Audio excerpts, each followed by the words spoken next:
Well, affordable housing is set to become a focal point for the Hochul administration in the new year, and that commitment is already taking shape here in Western New York. A multi-million-dollar affordable housing community nearly 5 years in the making, now complete in East Buffalo, and this could be just the beginning for redevelopment in that area. Queen City Pastor Dwayne Jones first proposed Mount Airen Village back in March of 2018.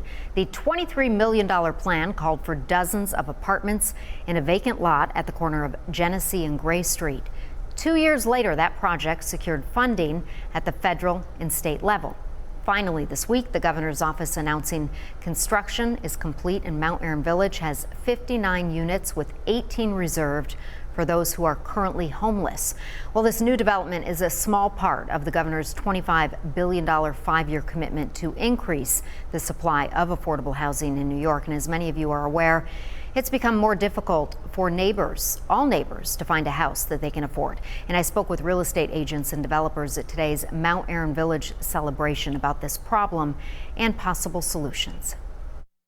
Ruby Williams from MMB Real Estate in Buffalo tells me people are coming from as far away as California to buy a house here in the Queen City. You're seeing people coming from all over the U.S. to Buffalo. Why? Because of the pricing of our property. So even though to us we're looking at it and it seems higher than it was, because it is, to others. But to others, these are great prices. Are you having trouble finding housing for your clients? Yes, I am. What are the challenges?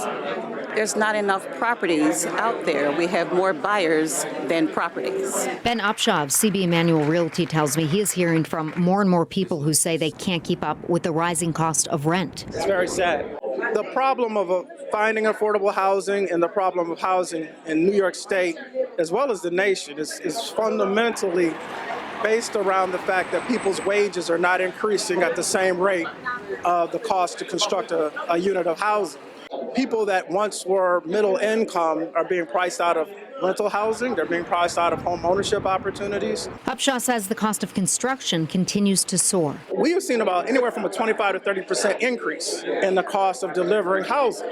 So with that increase, you start looking at people's salaries and start saying, well, our tenants are making pretty much the same amount of money, so there's a problem there. That's where the importance of affordable housing like Mount Airen Village comes in. Pastor Dwayne Jones of Mount Airen Baptist Church and Community Hope Builders says when it comes to bringing more affordable options to Buffalo, they're just getting started.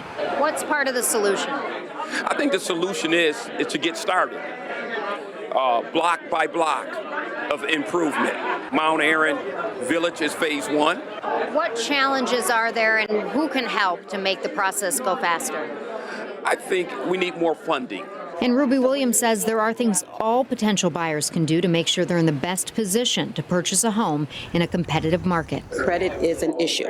So what's your advice to people about their credit? Sit down and talk with a realtor and a bank and see how to clean up your credit and prepare yourself to purchase that home of your dreams. Leaders tell me the opening of Mount Airen Village is part of a 3-phase effort to bring affordable housing to East Buffalo. They say they need more funding at the federal, state, and local level to move forward with the other phases.